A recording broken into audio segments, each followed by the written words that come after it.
Hello बच्चों, आज हम लोग जो है वर्ग 10 में चैप्टर नंबर 2 से द्विघात बहुपद निकालना सीखेंगे। देखिए, द्विघात बहुपद जो है निकालने के लिए जो है आपको दो तरह का क्वेश्चन देगा।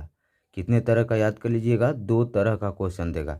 पहला क्वेश्चन में जैसे दिया है आपको कि एक द्विघात बहुपद ज्ञात कीजिए जिसके शून्यक क्रमशः यहाँ पर दिया है शून्यक क्रमशः 1/3 और 3/2 है। ठीक, इसमें शून्यक केवल दिया है कि पहला शून्यक है, दूसरा शून्यक है। और एक अगला क्वेश्चन जो है इसमें क्या दिया है कि एक द्विघात बहुपद ज्ञात कीजिए जिसके शून्यकों का योग दिया है। शून्यकों का योग -3 तथा गुणनफल अर्थात शून्यकों का गुणनफल 1/4 है। देखिए, पहला वाला में दिया है आपको क्या चीज़, तो शून्यक, और इसमें दिया है शून्यकों का योग और शून्यकों का गुणनफल दिया है। तो सबसे पहले जो है आपको द्विघात बहुपद ज्ञात करने के लिए शून्यकों का योग और शून्यकों का गुणनफल का होना जरूरी है। हाँ, तो इसके लिए सबसे पहले हम लोग क्या काम कर लेते हैं कि यहाँ पर हम लोग शून्यकों का योग निकाल लेते हैं। क्या करते हैं, शून्यकों का योग। तो यहाँ पर पहले हम लोग लिख लेते हैं शून्यकों का योग। किसका, तो शून्यकों का योग, शून्यकों का योग निकाल लेते हैं, शून्यकों का योग। ठीक ना, शून्यकों का योग को जो है अल्फा प्लस बीटा से लिखा जाता है, अल्फा प्लस बीटा से। ठीक, तो अल्फा का यानी ये पहला शून्यक हुआ, अल्फा का मान एक किसका मान हुआ, तो बीटा का मान हुआ। तो अल्फा के जगह पर क्या रख लेते हैं, 1/3, अब प्लस बीटा के जगह पर क्या रख लेंगे, 3/2। अब देखिए दोनों का जो है एलसीएम ले लेते हैं। कितना होगा, 2 3 का एलसीएम कितना हो जाएगा, तो 6 हो जाएगा। ठीक, अब इसमें भाग करेंगे तो 3 दूना का कितना होगा, 6। 2 बार में आया, 2 में 1 का गुणा करेंगे कितना हो जाएगा, 2। अब प्लस ये 2 तिहाई 6, 3 आया, 3 में 3 का गुणा करेंगे कितना होगा, तो 9। अब इसको हम लोग जोड़ देते हैं, 9 दू कितना हुआ, तो 11 बटा में कितना हुआ, 6। अब दूसरा में क्या काम करते हैं कि शून्यकों का गुणनफल निकाल लेते हैं। अब यहाँ पर हम लोग लिख लेते हैं शून्यकों का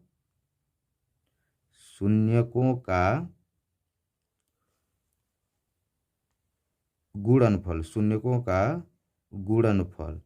देखिए, शून्यकों का गुणनफल को लिखते हैं कि किसे, तो ब्रैकेट में अल्फा इंटू बीटा से। तो यहाँ पर अल्फा का मान देख रहे हैं, यानी पहला शून्यक अल्फा का मान कितना है, तो 1/3 है, आई इंटू यानी गुणे बीटा का मान देख लीजिए कितना है, दूसरा शून्यक, तो 3/2 है। ठीक, इतना याद हो गया। अब देखिए 3 से 3 क्या हुआ, कट गया। अब ऊपर 1 बच गया, तो 1/2 में कितना रख देंगे, 2। ये हमारा जो है क्या निकल कर आया, शून्यकों का गुणनफल। अब का काम करना है कि अब आपको जो है डायरेक्ट अब सूत्र पे रख देना है द्विघात बहुपद का। तो इसलिए यहाँ पर हम लोग लिखते हैं द्विघात बहुपद बराबर सूत्र याद कर लीजिएगा। इसका सूत्र होता है x² माइनस शून्यकों का योग। तो शून्यकों का योग पूरा हिंदी में न लिखकर जो हम इसका संकेत ही लिख देते हैं, क्या, तो अल्फा प्लस बीटा, आई इंटू में क्या चीज़, यक्स, अब प्लस होता है अल्फा इंटू बीटा। ठीक, अब देखिए यहाँ पर तो ये हो गया x² minus alpha plus beta का मान कितना आया था, तो देख रहे हैं 11 बटा में कितना है, तो 6 है। ठीक, अब बाहर में क्या है, इंटू में यक्स है, उतार लेते हैं। इसका मान कितना आया था, 1/2 आया है। ठीक, अब का काम करते हैं, देखिए x² हो गया, ये प्लस ये माइनस है, अंदर प्लस है, प्लस माइनस क्या हो जाएगा, तो माइनस हो जाएगा। कोई चिन्ह तो यहाँ पर प्लस है, तो प्लस में अंदर वाला चिन्ह से गुणा कर लेंगे, माइनस में अब प्लस में गुणा करेंगे, माइनस 11 बटा में कितना लिख देते हैं, 6x, अब प्लस ये कितना है, तो 1/2। अब का काम करते हैं, इसके बटा में हम लोग 1 रख लेते हैं। 1 रख कर अब हम लोग जो इसका देख रहे हैं कि एक ही क्वेश्चन में भिन्न का जोड़ घटाव हो रहा है। तो सबसे पहले भिन्न के जोड़ घटाव में क्या करते हैं, तो एलसीएम लेते हैं, यानी लसा ले लेंगे। ठीक, देखिए तो 6 और 2 का लसा क्या होगा, तो 6 हो जाएगा। अब देखिए 6 में 1 का भाग करेंगे, तो 6 में 1 का भाग करेंगे तो कितना आएगा, तो 6 आएगा। तो 6 जितना आया उतना अंश से गुणा कर लेंगे, यानी 6 में x² से गुणा करेंगे तो क्या हो जाएगा बच्चे, तो 6x² माइनस देखिए ये 6 से 6 कितने बार में ख़त्म हो जाएगा? तो एक बार में। तो एक में 11 यक्स का गुणा करेंगे तो क्या होगा? तो 11 यक्स। अब प्लस हो जाएगा 2 तिहाई 6, 3 बार में कट रहा है, तो 3 में 1 का गुणा करेंगे क्या होगा? 3 होगा। ध्यान दीजिएगा, आपको जो है क्या काम करना है कि यहाँ पर जो बटा में जो दिया है, भिन्न का जोड़ घटाव लेने के बाद जो बटा में देता है उसको हम लोग नहीं लेते हैं, उसको छोड़ देते हैं, ठीक ना। तो क्या ले लेंगे हम लोग? तो केवल लिख देते हैं 6x² माइनस 11x और प्लस कितना हो जाएगा?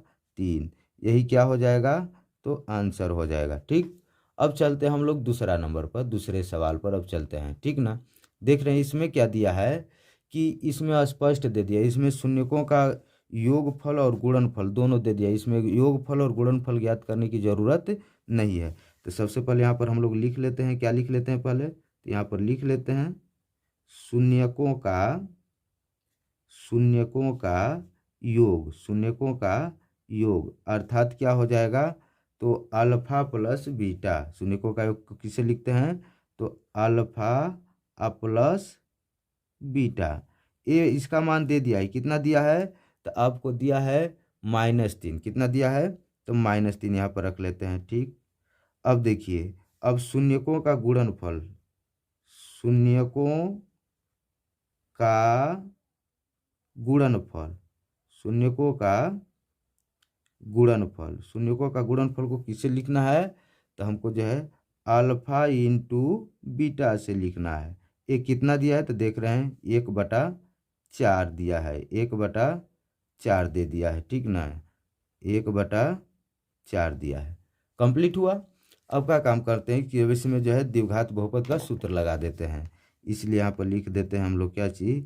तो द्विघात बहुपद बराबर द्विघात बहुपद बराबर क्या होगा?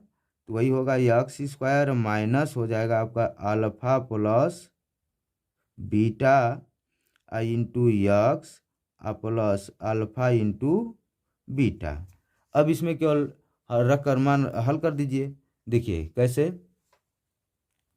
तो x² है तो x² ले लेते हैं माइनस, देखिए अल्फा प्लस बीटा का मान कितना है? तो माइनस है आपका 3, बाहर में क्या है? इंटू में यक्स है, उतार लेते हैं, प्लस इसका मान कितना दिया है? तो आपका 1/4 है, 1/4 है। अब देखिए x², ये माइनस माइनस क्या हो जाएगा? अंदर कोष्टक के अंदर और बाहर माइनस है तो गुणा कर लेंगे, माइनस माइनस समान चिन्ह है, गुणा करेंगे क्या हो जाएगा? प्लस हो जाएगा, ठीक। अब ये कितना हो जाएगा? 3x और प्लस कितना होगा? 1/4। अब इसके बटा में हम लोग 1 रख लेते हैं, इसके बटा में भी क्या रख लिए? 1। अब देखिए ये भिन्न का जोड़ घटा हो गया। अब इसका हम लोग लसा ले लेते हैं, लसा कितना हो जाएगा? तो 4, 1 का लसा कितना होगा? तो 4 होगा। हाँ, तब 4 में 1 का भाग करेंगे तो 4 ही आएगा। तो 4 में x² से गुणा करेंगे तो क्या होगा? तो 4x²। अब प्लस देखिए, अब यहाँ पर अब ये 4 में 1 का भाग करेंगे 4 आएगा, तो 4 में 3 से गुणा कर लेते हैं, 4 तिहाई 12x। अब प्लस देखिए 4 से 4 खत्म, एक बार में, एक बार में जब हो जाएगा तो 1 में 1 का गुणा करेंगे तो क्या होगा? 1 होगा। अब केवल हमको जो पहले ही बतला दिए थे कि बटा में जो है इसको छोड़ दीजिए, क्या लिख देंगे अब? तो हमारा आंसर जो हो जाएगा आपका क्या हो जाएगा? तो हो जाएगा आपका 4x², 4x² अब प्लस कितना होगा? तो 12x अब प्लस कितना होगा? 1। यही क्या हो जाएगा? आंसर हो जाएगा, ठीक। पहले इसमें ध्यान दीजिएगा, अगर इसमें अगर इसके अगर शून्यकों का योग निकालिएगा तो आपका -3 आएगा, और गुणनफल निकालिएगा तो 1/4 जरूर आएगा, ठीक ना। इसमें जो है आपको निकालना होगा, तो इसमें जो है शून्यकों का योग, शून्यक निकालिएगा इसका, तो शून्यक निकालिएगा तो जरूर एक जो है कितना आएगा? तो 1 शून्य 1/3 आएगा, एक जो है 3/2 आएगा, ठीक।